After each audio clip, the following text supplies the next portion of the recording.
Bueno, pues vamos, decía que hay muchísimas cosas interesantes y tantas cosas que nos va a hacer bueno, que no dejemos de escribir en nuestras anotaciones para que no se nos olvide nada, para poderlo llevar a la práctica y a la realidad. Y tenemos nada más y nada menos una persona con una experiencia impresionante en el mundo de la psicología del deporte y ha trabajado en distintos deportes con un éxito fantástico y además con un reconocimiento institucional desde la psicología, desde el Colegio de Psicólogos, a Alejo García Naveira Bahamonde. Muy buena. Bueno, muy buenos días a todos y gracias por la invitación. Vamos a hablar, Alex, de autogestión emocional precompetitiva, ¿no? En un caso que tú has estudiado de una amazona, ¿no es así? Sí, efectivamente, vamos a compartir un estudio de caso único en el cual una amazona se ponía muy nerviosa antes de la competición y eso le dificultaba a la hora de rendir.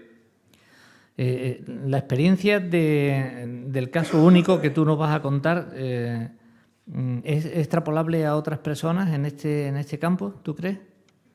Sí, vamos a ver, indudablemente hay que ajustarlo al perfil de la persona y a la demanda de la actividad. En este caso, como veremos, es una adolescente, digamos, amateur, pero indudablemente se puede extrapolar y ajustar a lo que es tanto deporte base o de iniciación como alto rendimiento. Pues fenómeno, te escuchamos. Perfecto. Bueno, y en primer lugar agradecer a la organización y a ti en concreto, Manuel, por la iniciativa y por todo el trabajo que conlleva estas cuestiones. Y por la invitación, por supuesto. Bien, indudablemente la primera diapositiva es para dar un esquema a mi presentación, ¿no? Introduciremos el tema, vamos a hablar a nivel metodológico de la intervención, os presentaré unos resultados de la intervención y al final pues llegaremos a una discusión y unas conclusiones sobre el trabajo que he realizado. Siguiente, por favor.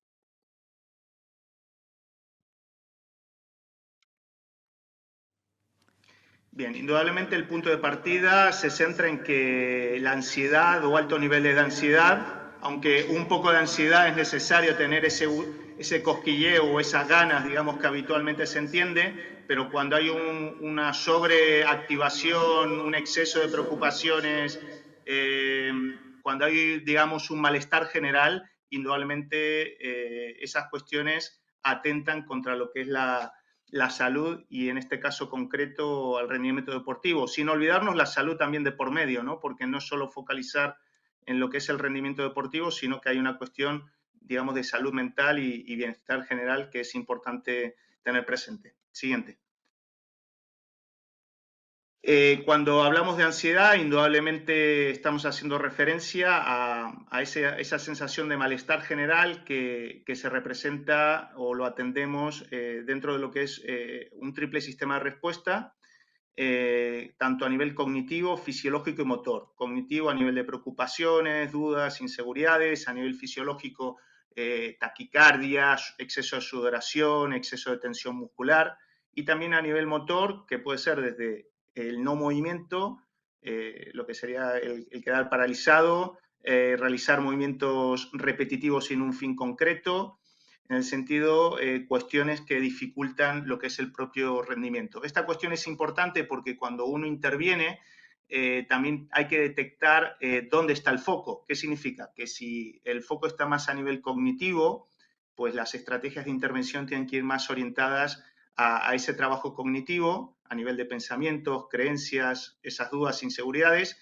y si es más a nivel fisiológico o a nivel somático, pues indudablemente las estrategias de intervención, como iremos viendo también a nivel de estrategias de relajación, por ejemplo, tienen que ir orientadas a la intervención a ese nivel. También otro punto importante como punto de partida es entender que los deportistas tienen un punto de activación psicofisiológico, una zona en el cual tiene un mayor rendimiento y fuera de esa zona, ya sea por exceso o por defecto, pues eso limita el rendimiento. Entonces es muy importante encontrar esa zona con ese punto, digamos, de rendimiento ideal, tanto a nivel fisiológico, psicológico y también a nivel emocional. Siguiente. Bien, indudablemente, como iremos viendo, aunque no se cita en este momento en ese punto, a través del entrenamiento mental, a través del entrenamiento psicológico, entrenamos al deportista, en este caso, como iremos viendo, para que aprenda a autogestionarse a nivel emocional y que pueda afrontar esa demanda inicial que teníamos de ansiedad competitiva, que digamos es la hipótesis inicial que planteamos, a partir, digamos, de la evaluación que iremos describiendo a continuación. Bien, indudablemente el punto de partida es la demanda, ¿no? La demanda viene por parte de los padres, del padre y la madre, que contactan conmigo para contarme bueno, que están preocupados por su hija, bueno, la ven muy nerviosa antes de la competición y que eso está pasando desde hace unos cuantos años, de un par de años, y ve que como que está atrapada, ¿no? Y que ella sola ni ellos son capaces de darle salida, e inclusive ven como que la chica cada vez tiene menos ganas o está menos motivada a la hora de competir, lo que están viendo que hay un problema que de alguna forma le está jugando en contra.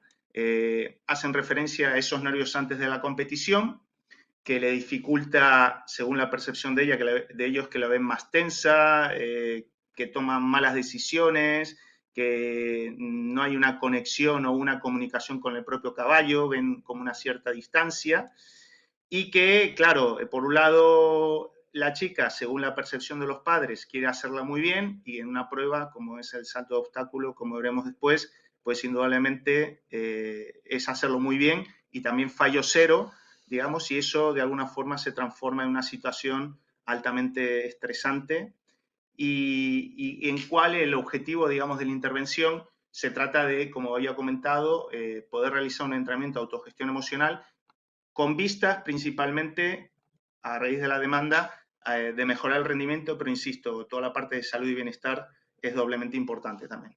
Siguiente. Sí, ahí sí, eso es. Si quieres, ve pasando unos cuantos puntos de esta diapositiva, porque estos son instrumentos que hemos utilizado, que describo brevemente. Primero, indudablemente, una entrevista conductual, en el cual hacemos una valoración y un registro a nivel cualitativo y cuantitativo de frecuencia en relación a la actividad académica, de la actividad puramente deportiva y familiar, para recoger información global de la deportista, no solo focalizado en la actividad deportiva, sino como veremos, por ejemplo, la parte familiar también ha sido un elemento a considerar a la hora de poder intervenir, en el cual nos da una visión e información inicial principalmente de cara al deportista. Después, a nivel de la ansiedad, para poder, digamos, establecer o descartar esa hipótesis, se aplicó el STAI-R en lo que es el rasgo de ansiedad. Es un instrumento que tiene 20 ítems, y todos estos instrumentos son válidos y fiables, en el cual hay una puntuación mínima que sería nada de, o bajo rasgo de ansiedad, que sería 0, y una puntuación máxima de 60, que después veremos qué puntuación sacó el adolescente, en el cual lo que buscábamos era ver qué tendencia había en cuanto a la ansiedad, porque sabemos que cuando hay un alto rasgo de ansiedad, posiblemente después en cuanto al rasgo estado, que es la sintomatología de ansiedad en el momento de la actividad, pues suele estar relacionado. Después pasamos a otro instrumento que es el CESAI 2R, en el cual medimos ansiedad-estado, que mide ansiedad cognitiva, ansiedad somática y también autoconfianza. Tiene 16 ítems en instrumento, y eso, al igual que el STAI, como veremos después, se pasa una única vez porque estamos hablando de un rasgo, de una tendencia general que se repite en diferentes momentos, en diferentes situaciones. Pues el CESAI 2R, que mide ansiedad precompetitiva, en este caso, como veremos, se pasa en diferentes momentos siempre que hay la actividad deportiva que queramos registrar. También se han generado una serie de autorregistros y se ha realizado también un análisis funcional en el cual le pedimos a la deportista que ante determinadas situaciones previas de competición o en el propio entrenamiento, como veremos después, pues que nos pueda registrar qué es lo que está pensando en ese momento, qué está sintiendo y qué hace también. También se ha realizado y se ha establecido una escala tipo Likert, en el cual se le pide a la deportista que valore de 0 a 10 su rendimiento de cara a la competición y también de cara a los entrenamientos, en el cual 0 sería mínimo y 10 sería máximo. Y por último se utilizó una pulsera inteligente, un reloj para medir lo que es la tasa cardíaca. Siguiente, por favor. Bien, como estábamos describiendo antes, la participante es una mujer, una joven de 17 años, con 7 años de experiencia de equitación, que podríamos catalogarla que se mueve a nivel amateur, que entrena 3-4 días a la semana con el caballo. Su modalidad es salto de obstáculo, es estudiante de bachillerato, vive con sus padres y con su hermana, y hacía referencia, ahí yo no soy técnico, no, ahí seguro que hay personas que pueden hablar tanto más de la prueba y de los perfiles de los caballos que yo, pero hacía referencia como tenían un buen caballo, pero que no era, digamos, un caballo top. Siguiente, por favor. Bien, eso es. Pasa si quieres y vamos comentando. Indudablemente la participación fue voluntaria con el consentimiento de los padres. Se realizaron en total unas 12 sesiones, una por semana, de 1 hora de duración cada uno, tanto un despacho profesional, porque las intervenciones en este caso fueron presenciales, y también había un trabajo de campo de asistencia en algunos entrenamientos y la propia competición. En cuanto a lo que hace referencia al método ABA, hace referencia a que ha habido una evaluación pre, una intervención y una evaluación post para analizar qué efectos tuvo sobre las variables estudiadas la intervención que habíamos realizado. Aquí a nivel general, que después ahora en la siguiente diapositiva que hablaremos del cronograma de lo que se ha hecho, lo que quiero remarcar simplemente que se han utilizado diferentes estrategias de orientación cognitivo-conductual en el cual lo que buscábamos era entrenar y preparar para que en el fondo la chica pueda desarrollar una serie de estrategias de afrontamiento que le pueda ayudar a poder afrontar con mayor garantía la competición. Siguiente, por favor. Bien, ahí se ve un poco más chico, porque al final ahí en esa diapositiva quise hacer un resumen de las 12 sesiones que me gustaría brevemente el poder describir. Y normalmente una primera sesión que fue esta entrevista con los padres, en el cual, pues bueno, traían el caso a tratar, y ante esa información lo que hicimos fue planificar una parte de evaluación, que comentaré ahora brevemente, y aplicamos el STAI, que era, digamos, el único instrumento que se aplicaba una única vez. Lo que se buscó organizar es aplicar sobre todo el CSI-2 para medir la ansiedad precompetitiva, también establecer lo que es el autorregistro y también lo que es la medición de la tasa cardíaca en 8 entrenamientos y en 2 competiciones que tenía en ese mes para establecer una línea base. En la sesión 2, pues se hizo una devolución sobre la temática y establecimos una hipótesis a partir de los resultados que habíamos recogido en esos 8 entrenamientos y esas 2 competiciones. Esa segunda sesión, pues pasaron aproximadamente unos 15, 18 días a raíz de esos entrenamientos y esas 2 competiciones que había tenido en 2 fines de semana, en el cual establecíamos la hipótesis de que lo que le estaba pasando es que hablando a nivel general, pues la chica se ponía nerviosa antes de la competición. Y había una hipótesis de origen también, que tras entrevistarme con los padres también, en el cual había una alta autoexigencia por parte del padre, y al final también la chica había desarrollado un alta o un exceso de responsabilidad. Y cuando hablo de alta exigencia a los padres también, que en cuanto a tareas en la columna segunda hago referencia, es definir el rol del padre, porque había y el padre lo reconoció también como un exceso, o sea, estaba excesivamente involucrado el padre en la propia actividad, sacaba fotos, se metía con el caballo, inclusive en momentos previos de la competición, le comía un poco el espacio y al final el padre terminaba siendo, digamos, un estímulo algo estresante. Las siguientes sesiones fue el desarrollo y el entrenamiento de diferentes estrategias, pero uno de los puntos de partida que siempre me gusta trabajar con los deportistas es detectar qué creencias de uno mismo potencian o limitan el rendimiento. Indudablemente, detectar creencias limitantes y trabajar sobre ellas lleva bastante tiempo, pero hay otra línea de actuación que es trabajar sobre las creencias que potencian el rendimiento, ¿no? Y de alguna forma conseguir esa energía y esa idea que guíen la conducta y sobre todo pasen por encima de esas emociones o esas sensaciones y esos pensamientos limitantes que uno pueda tener en un momento dado, ¿no? Entonces, bueno, se detectó una serie de creencias limitantes, pero también esas creencias que potencian, que en la siguiente sesión, en en unas posteriores en cuanto a lo que es todo el desarrollo de diálogo interno, de la técnica de lo que es el parada de pensamiento, detectar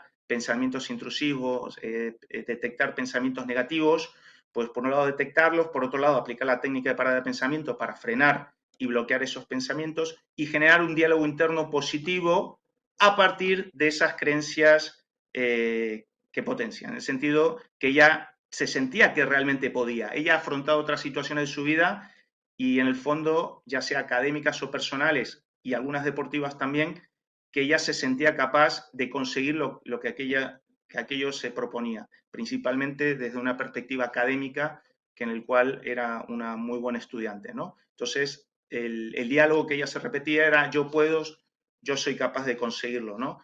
De alguna forma, no solo para reafirmar y reforzar el que realmente es capaz, sino que la mente de alguna forma no puede estar pensando dos cosas a la vez.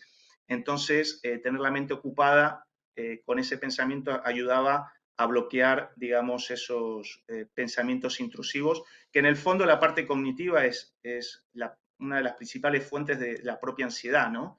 Porque ya no es la ansiedad, cuando hablamos de ansiedad precompetitiva estamos haciendo referencia de esa anticipación a un posible estímulo real o imaginario que lo ve o lo percibe como una amenaza, en este caso como que atentaba contra ella lo que es la propia competición.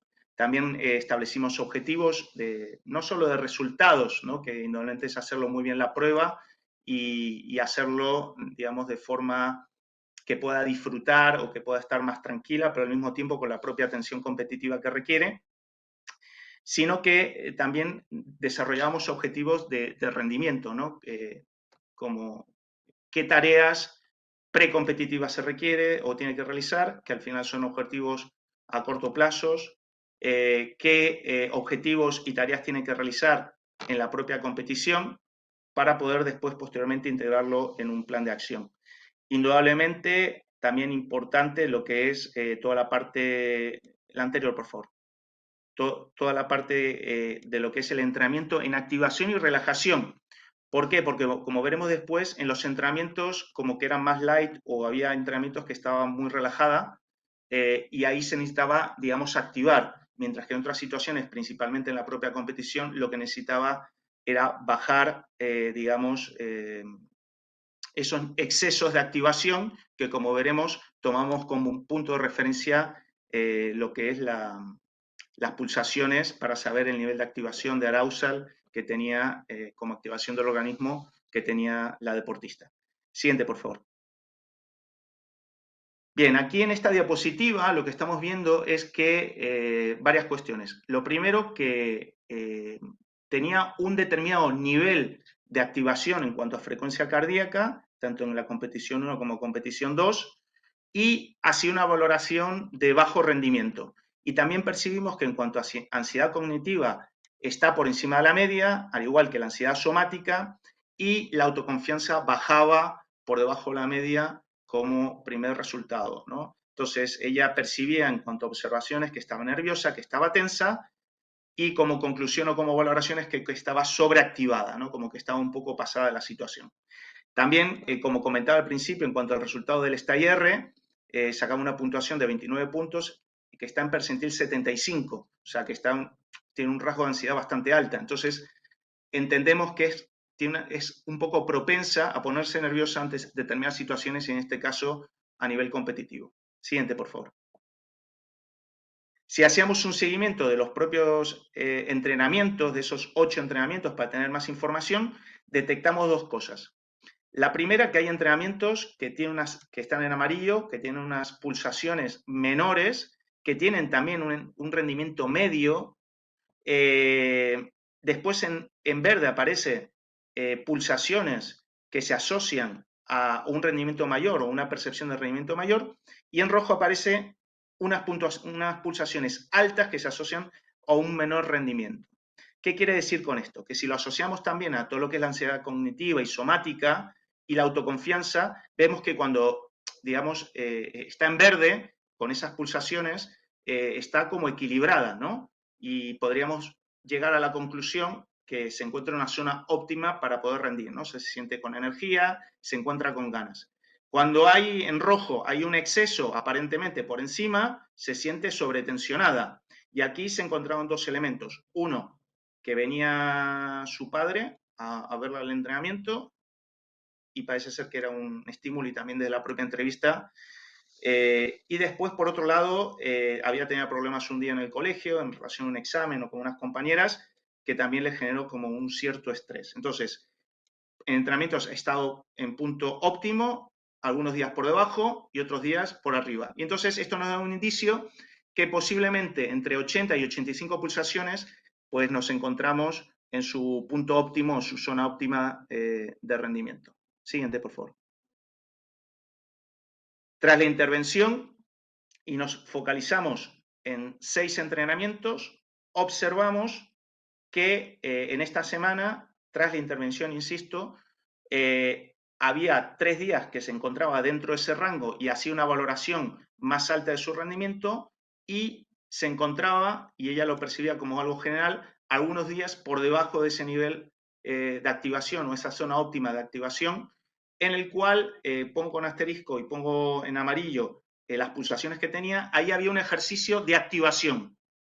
O sea, no solo a nivel fisiológico, psicofisiológico, con esos pensamientos que tenían que guiar, digamos, nuestra conducta y los objetivos que teníamos que establecer. ¿Qué significa? Que había días que estaba muy bien y había otros días que estaba un poquito por debajo. Y cuando estaba por debajo, pues su ejercicio era, antes de ponerse a entrenar, pues conseguir ese punto óptimo para poder rendir. Siguiente, por favor. Y si eso lo llevamos a la competición, nos pasaba al contrario.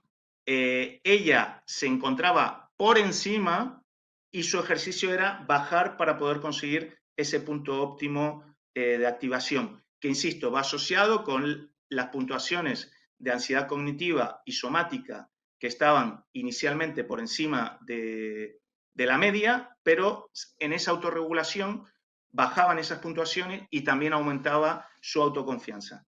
Siguiente, por favor. Que vienen 2 puntos seguidos.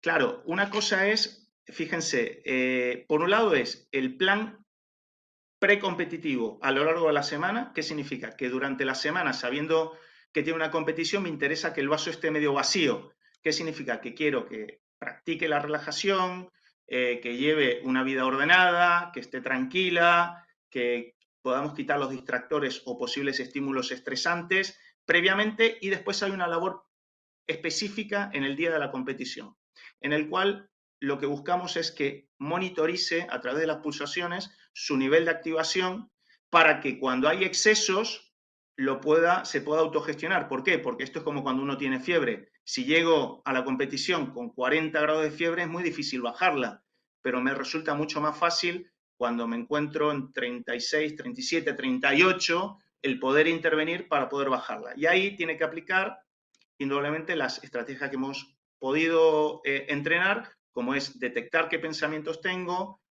el parar los pensamientos intrusivos y establecer, digamos, un diálogo interno alternativo a partir de esa lectura tanto de las pulsaciones como también de esas sensaciones corporales que tenía. Como estructura básica, una hora después, previa a lo que es la propia competición, realizaba 3-5 minutos de práctica imaginada, buscaba su espacio, se encontraba tranquila, un espacio de privacidad, en el cual recreaba ese salto o esa competición que iba a tener, porque el problema que ella tenía o que transmitía era la ansiedad inicial, porque cuando ella se autogestionaba inicialmente, después durante todo el recorrido se encontraba mucho mejor y controlaba la situación. Aunque también es verdad que entre salto y salto, en algunos casos, a través de ese pensamiento positivo y esa autogestión del nivel de activación a través del control de la respiración, bajaba si sentía que estaba un poco más tensa o que estaba un poco preocupada. Entonces, como rutina previa, práctica imaginada, se focalizaba en sus tareas programadas que tenía, con el caballo, su espacio, eliminamos,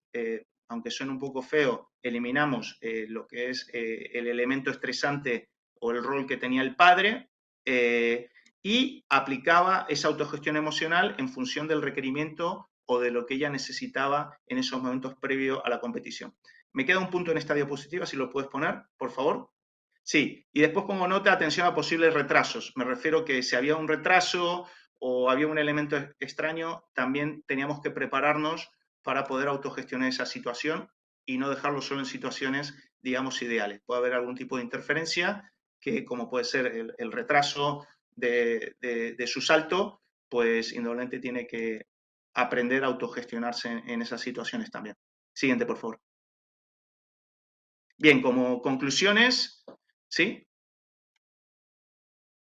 Bien, lo primero que la intervención tuvo una mejora tanto a nivel psicofisiológica y mejora del rendimiento.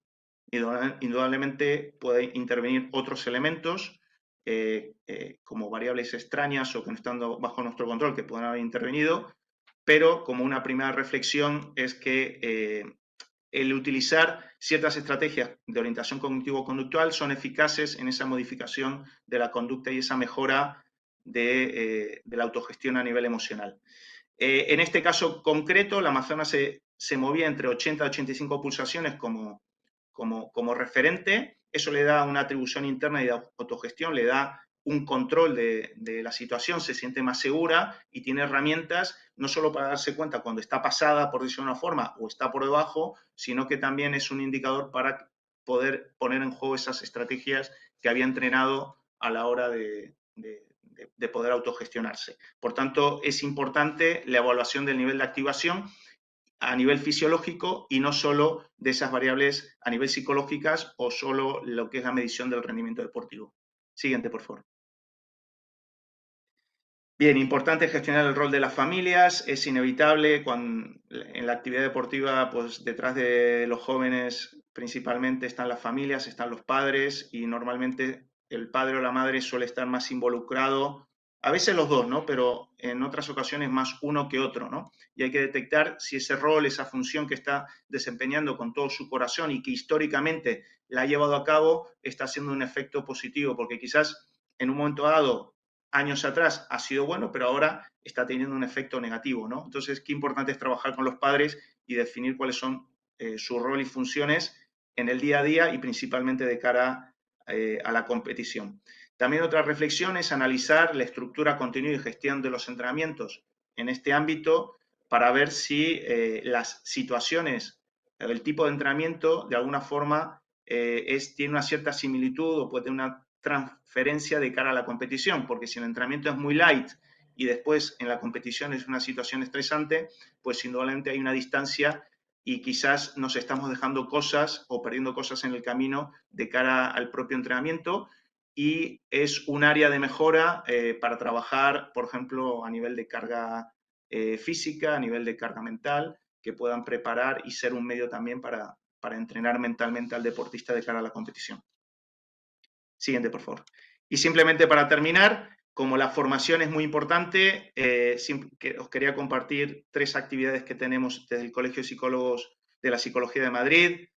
Son formaciones online tanto en psicología, coaching deportivo, dentro de un ámbito emergente como son los eSports, y próximamente tenemos el 19-20 de noviembre unas jornadas que no tenemos hípica, la verdad, y ahora reflexionando a raíz de todo esto, yo creo que en las siguientes ediciones podemos meter y invitar a Manuel o gente de su equipo, en el cual hablaremos sobre eSport, baloncesto, fútbol y deporte federativo.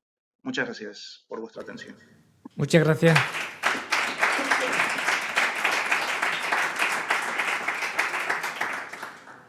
Muchas gracias, Ale, por tu metódica y rigurosa presentación que nos ha llevado a ver cómo se presenta realmente un trabajo científico y también por el trabajo tan extraordinario que ha desarrollado técnicamente con esta chica y los resultados que ha obtenido. Yo no sé si hay alguna persona en la sala que quiera preguntar. ¿Hay alguna persona en la sala para dar el micrófono? Habías comentado algunas cosas que no sé si alguna de las técnicas que has utilizado que te gustaría precisarla un poquito más. Decir cómo la has utilizado. Bueno, vamos a ver, lo que me gustaría destacar es que a la hora de trabajar con el deportista, antes de aplicar estrategias a nivel cognitivo o estrategias de relajación, por ejemplo, o de activación, es importante el trabajar a nivel cognitivo, a nivel de creencias. Eso facilita, ¿no? El efecto es mucho mayor cuando el deportista lo tengo posicionado en creencias que le potencian, o desarmar o trabajar, hacer una reestructuración cognitiva a nivel de creencias que le están limitando. Si la persona viene, como era el caso inicial aquí, de tengo que hacerlo perfecto, eso termina siendo una creencia limitante. Entonces, si yo no trabajo sobre esa creencia o sobre la creencia alternativa que le potencie, como es yo puedo, en situaciones de exigencia o dificultad siempre lo he sacado, es muy difícil que sea eficaz el trabajo de autogestión emocional. Entonces, aplicar técnicas sin ese trabajo previo, creo que nos dejaríamos algunas cosas en el camino.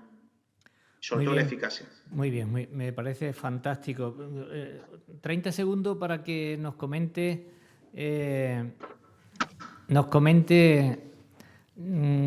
cómo has trabajado con los padres. Tú eres padre también de deportistas y hay muchos padres de deportistas que tú has puesto una idea, que están muy implicados en los hijos, ¿no? Está implicado en el deporte de los hijos.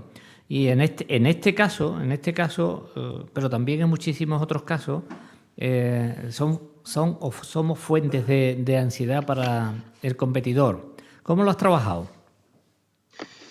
Bueno, lo primero hay que entender que el padre y la madre, en este caso el padre, viene con toda su buena voluntad, ¿no? En el sentido de que no es padre bueno, es padre malo, sino, y puedo hablar en primera persona, yo soy psicólogo, he sido entrenador y ahora soy padre también. Entonces, más allá de los conocimientos o la experiencia, hay una parte, digamos, visceral que muchas veces nos une a nuestros hijos y eso nos puede jugar en contra.